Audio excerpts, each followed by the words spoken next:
We all know that taxes are an inevitable part of life, and I'm all for paying my fair share of taxes, but I certainly don't want to leave the IRS a tip. Unfortunately, most people end up paying much more in taxes than they need to because they don't know where to look to lower their tax bill. In today's video, I'm going to show you 4 simple ways that you can lower that tax bill in retirement. Hey everybody, I'm James Knoll, founder of Root Financial Partners, and I'm here to teach you what you need to know to create a secure retirement. Now, most people, when they talk about taxes and lowering your taxes in retirement, it's involving some type of a strategy. And that strategy might be complex or it might not be, but it involves a series of steps, whether it's Roth conversions or donor advised funds or other maybe more complicated methods. Those are all great, and those are all things I use a lot for clients. But in today's video, I want to show you 4 of the more simple ways that you can lower your taxes without having to implement much of a strategy at all. The first thing that you can do to lower your taxes in retirement is to max your Social Security benefit. Now, you may be hearing that and saying, James, that sounds more like an income thing and an income maximization, not really a tax reduction strategy. Well, it's both, and here's why. At the federal level, no more than 85% of your Social Security benefit will ever be included in your taxable income, meaning a cap of 85% is what will be included and potentially a lot less.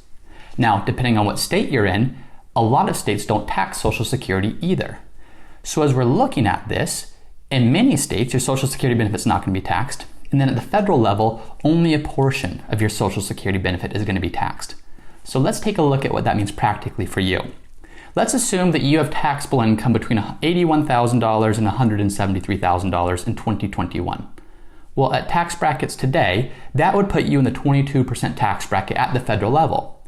Now, I'm going to use California as an example because I'm in the state of California, and at the state tax bracket level for California, that would put you in an 8% tax bracket. Now let's compare 2 options. Let's say you could get an extra $1,000 per month from your IRA, or you could get an extra $1,000 per month from your Social Security benefit. Both seem like the same levels of income, but they're not. If we look at the IRA distribution, you take $1,000, but you pay 20% in federal taxes and you pay 8% in state taxes, you only end up with about $700 after taxes. Now, you take that same Social Security benefit of an extra $1,000, and even though the income starts at the same amount, what you end up keeping is a lot more. With that $1,000, only 85% of it is actually taxable at the federal level. So $850 is included in your taxable income. $150, you just don't pay taxes on at the federal level. Then on top of that, in California, you're not paying any state income taxes on your Social Security benefit. So what you're ending up with is you're ending up with a lot more of your dollars after taxes. In this example, that $1,000 of Social Security would turn into about $813 after taxes when you factor in the taxes that you do pay at the federal level on that Social Security benefit. So, while it seems like $1,000 is the same, whether it's coming from your IRA or it's coming from your Social Security benefit, in this example, they're not. The $1,000 coming in from Social Security actually leaves you with a lot more after taxes because of how tax advantaged Social Security is. So as we're looking at this, one way that you can effectively lower taxes in retirement is by changing where your income is coming from. Can you look to max your benefit? This analysis will certainly change based upon what state you're in. Some states don't have any income tax anyways, so factoring in the California tax that I did may not even be relevant to you if you're in a state that doesn't have income tax. Some states tax Social Security to an extent. Those states are Colorado, Connecticut, Kansas, Minnesota, Missouri, Montana, Nebraska, New Mexico, North Dakota, Rhode Island, Utah, Vermont, and West Virginia. If you're listening to this and you're in one of those states, to some extent the state is also taxing Social Security. So make sure that you're using your state-specific tax code as you're determining what makes most sense for you. But in general, the higher your Social Security benefit, the less you're paying in taxes on those dollars as compared to taxes on an IRA withdrawal or a 401k withdrawal. So the first way that you can pay taxes in retirement is by increasing the amount of your income that's coming from Social Security. Now keep in mind that may conflict with some other retirement strategies, so it's always important to determine which of these strategies is most effective for you, because sometimes there are competing strategies, but that's certainly one way to reduce your taxes. The second way that you can reduce your taxes in retirement is through asset location. Now, a lot of people talk about asset allocation. Asset allocation is just what type of investments do you own? Are you owning stocks or bonds or cash? And then what kinds of stocks and what kinds of bonds and then cash? So asset allocation is just determining what are the right investments for me to put my money into to get the growth that I need or to have the risk characteristics that I want in my portfolio. Now, asset location is different. Asset location says where are you actually holding those different types of investments? Because when you're an investor and your money is growing for you, it's really growing in one of three ways. It's either growing via dividends, it's growing via interest, or it's growing via capital gains, which is just growth on your money. So a dividend is when a stock has extra cash, it's paying its investors a dividend. Interest is if you own cash or bonds, you're getting paid interest for loaning your money or having your cash on deposit with a certain institution. Capital gains is just the growth in the value of a company. So if you buy it for one price and it increases to another price, that's a capital gain. Now, let's assume that you have a 60-40 portfolio. So 60% stocks, 40% bonds. It's kind of a traditional retirement portfolio. And let's assume that that portfolio is designed to get 6% growth. So that's your target growth rate for that mix. Well, in that 6% growth that you're receiving, some of it was from interest on your bonds and cash holdings. Some of it was from dividends that the 60% in stocks were paying, and some of it was capital gains. So that 6% growth is a combination of those three different types of growth in your portfolio. Well, if you're looking at that, the ordinary dividends, so if it's not a qualified dividend, but if you're receiving an ordinary dividend or non-qualified dividend and interest, you're paying taxes at whatever your ordinary income tax bracket is. So you are going to be taxed at somewhere between 10 to 37% based upon today's tax brackets. It's treated just like ordinary income. Now, I'm assuming this is not a municipal bond, but just a regular bond that doesn't have any tax advantage interest. So 10 to 37% is how much you're going to pay in taxes on any dividends or interest that you have. Again, non-qualified dividends or interest. Capital gains are taxed at a lower tax bracket. If it's a long-term capital gain, you're paying between 0 to 20% at the federal level in capital gains taxes. So what asset location says is it says you got these different types of investments. Some have some significant tax benefits in terms of being taxed at a lower bracket. Others are taxed just like any other ordinary income. So if we determine that we need a 60-40 portfolio, like in this example, let's make sure that we're putting the investments that are more tax inefficient. So think bonds or anything that pays interest or non-qualified dividends. Let's put those in IRAs or potentially Roth IRAs where all that growth is tax deferred or tax free. With investments that are more tax efficient, so think of stocks that grow in value and have capital gains, we'll put those in accounts where you are paying taxes. Because better to pay taxes on capital gains than it is to pay taxes on interest or non-qualified dividends. So asset location is just the sense of let's not just make sure we're owning the right things, which is asset allocation.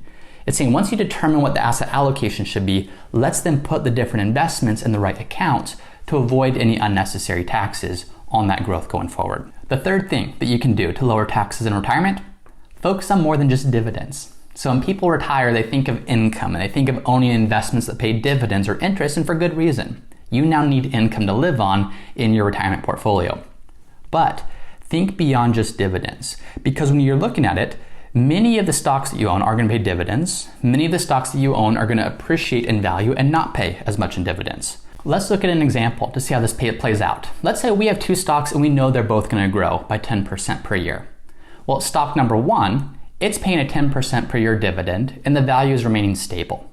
So you own the stock, it pays you a 10% per year dividend, which is pretty significant, and that's where your return is coming from.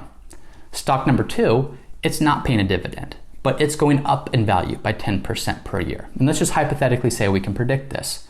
Well, which of these is more tax efficient to own? If it's in an IRA or a 401k or Roth IRA, it doesn't matter because all that tax is tax deferred or tax free. But if this is in a brokerage account or a trust account or something that's not a retirement account, well, that's where taxes come into play. That stock that's paying a 10% per year dividend, let's assume it's a non-qualified dividend for a second, you may be paying a pretty significant amount of that dividend in taxes each year. So you have, let's say, a $100 stock and it's paying a $10 per year dividend.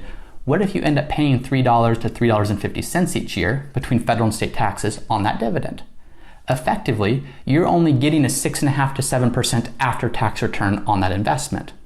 Well, the other stock that's only growing in value by 10% per year, you're not actually paying any taxes until you decide to sell that stock. So with that, as it's appreciating, you have control over the timing of when you realize taxes.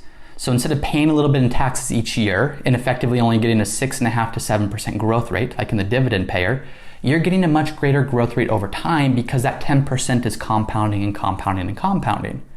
Not just that, but whenever you do decide to sell that stock, you're going to pay taxes at a lower rate than you did with a dividend paying stock. So in retirement, dividends are important, but don't just focus on dividends, because the other thing we have to keep in mind is when a company receives profits and it has its earnings and it has its revenue, a lot of times the companies that pay a higher dividend is because they're looking at this and saying we can't reinvest the profits for greater gain inside of our company, so we're going to be paying those dividends out to shareholders instead. So look at dividend paying companies, it's important, but realize that that's not the only thing that we want to look at in retirement. We want to look at the total return. What's the total return, whether it's coming from interest or dividends or capital gains, and how can we be the most tax efficient with how we structure that? The fourth thing that you can do to lower taxes in retirement is to reduce what are called IRMAA surcharges. So IRMAA, it's IRMAA, it stands for the Income Related Monthly Adjustment Amount. A nice confusing acronym that describes the surcharge you're paying for Medicare premiums. So this isn't technically a tax, but the higher your income is, the more your surcharge is. So in many ways it works just like a tax. So reducing this is the same as reducing taxes. What it is when you're eligible for Medicare, your Medicare Part A is free. Assuming you have 40 credits, and I say free in air quotes, you've been paying into the system your whole life. And once you've done 40 credits worth of work, you are eligible for Medicare Part A at no cost to you. But Part B, the premium for that for this year, for 2021, is $148.50. So that's the base premium. But as your adjusted gross income starts to rise, you start to pay premium surcharges. So for example, if your modified adjusted gross income and you're married is less than $176,000, you're not actually paying any surcharges. You're paying $148.50 for that Part B premium, and that's it. But if your income starts to climb, the surcharges that you're paying for your Medicare Part B and Part D premium also start to climb. So if you look at the numbers, if your income was under $176,000, no surcharge. If your income was between $176,000 and $222,000 and you're married, your surcharge for Part B is $59.40 per month, and your surcharge for Part D, Medicare Part D, is $12.30. So that's a monthly extra surcharge for you and your spouse. So multiply that number by 12 to see how much extra you owe each year, and then multiply it by 2, knowing that's going to be for you and your spouse. And then it starts to keep climbing all the way up to, if your income is above $750,000, the Part B surcharge that you're paying is $356.40 per month, and the Part D surcharge is $77.10 per month. So you're paying several thousand extra dollars per year for your surcharges at that point. And the important thing to note is that this is based upon your modified adjusted gross income. And when you look at your modified adjusted gross income, if you're smart about how you take income, meaning where are you pulling income from in retirement, whether it's cash or IRAs or Roth IRAs, you can do some strategic planning to say your income might be high, but your modified adjusted gross income can be a lot lower if you're pulling from the right accounts. So while IRMAA surcharges aren't technically a tax, if we can be intelligent about how you're taking money out in retirement, it's effectively lowering your surcharges. Not just that, but the surcharges have a 2-year look back. So for 2021, if you're paying Medicare surcharges, they are looking at your 2019 income to see what was your income in that year. So as you're planning out to the future, what you're doing today has implications a couple years from today in terms of the surcharge you can expect to pay. So those are just 4 of the many different ways that you can lower taxes in retirement. And like I said, many people focus on having really complex strategies which can be very effective, but they miss some of the low-hanging fruit. So whether it's maxing Social Security income, whether it's focusing on asset location, not just asset allocation, whether it's thinking beyond dividends to create your retirement income, or whether it's reducing your IRMAA surcharges to reduce your Medicare premiums, this is some low-hanging fruit where some simple tweaks and changes can sometimes allow for much lower taxes that you have to pay in retirement. Thanks for watching. This is James Canal with Root Financial Partners. If you found value in this video, please be sure to share it with someone who you also think could find value from it. If you want more great tips and strategies about how you can create a more secure retirement, be sure to check out our podcast called Ready for Retirement. And finally, if you're interested in seeing how our services can help you put a plan in place to secure your retirement, check us out at rootfinancialpartners.com.